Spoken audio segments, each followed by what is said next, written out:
So who is Rodney? What kind of guy is Rodney? Rodney, you know, I think what's sort of important about Rodney in terms of this movie is that he is, he's somebody who's had to sort of make some extreme choices, and in some cases some sort of choices that have led him down a destructive path in order just to kind of get by. He's been put in a tough spot, and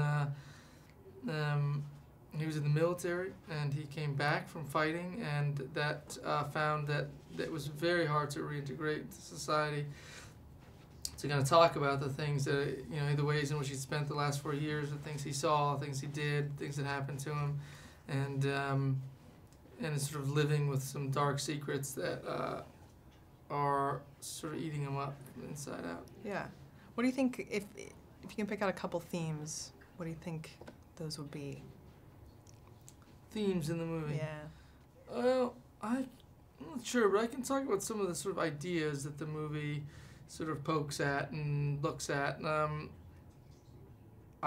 think that, like, ideas about justice and revenge, loyalty, betrayal,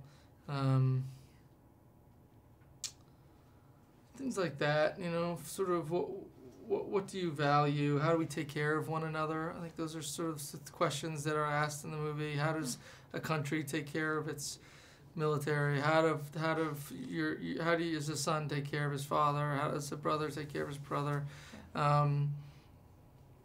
What do you do if the person you love goes to jail for years and years? Do you wait for them? Do you not? What's expected of you? Those kind of things. Yeah. Yeah, like deep, good stuff. Was that part of kind of the selling point for you? And I just wanted to work for Relativity, you know, and I knew that I would get a chance to talk about this movie on Yahoo, and I said I'm gonna do it. You're doing it so well. Thanks. Your dream. I mean, you could leave now, right? All goals achieved. Yeah, gotta leave that. What was in shooting in Braddock? How did that kind of affect or enhance the experience?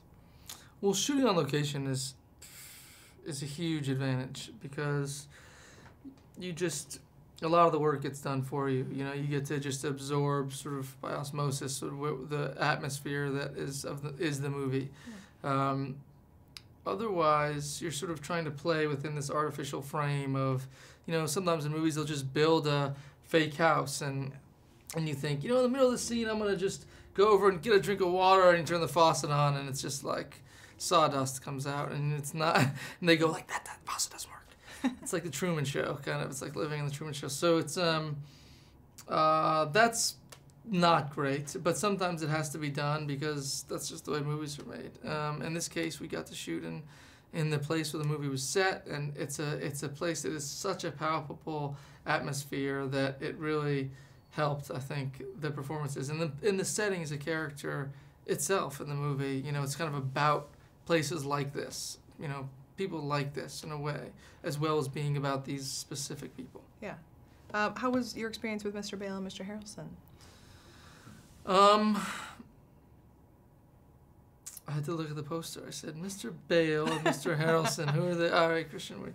They, you know, working with Christian Bale is, sometimes you watch movies, I don't want to overstate it, but, like, I would love Marlon Brando, you know, obviously, like everybody else, he's, you know, the greatest, and you watch movies that he's in, and he's just better than everybody, and, like, you go, like, why are they behaving like that? Don't they see that he's behaving like a real human being, and they're going, like, yes, I do believe, you know, they're very artificial and stiff, and you go, like, they should just be doing it like Marlon's doing it. What's wrong with them?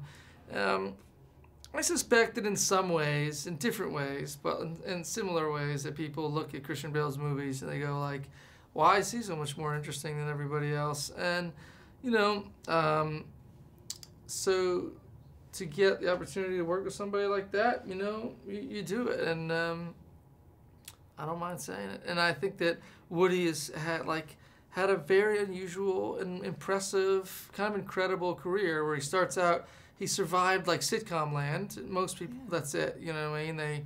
They can't get past being the one character they were in a sitcom. And then he survived, like, I think he did some movies in the 80s and the 90s. Those are a lot of bad movies. That was like a minefield of bad movies. And then And then he still had a career, and he did manage to do a lot of good things, big movies, small movies, funny movies, serious movies, and always fit in. And so it's great to be around people like that. And Willem Dafoe, what an incredible career he's had. Yeah.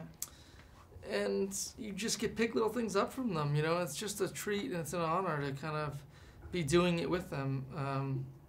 It's just nice to be included.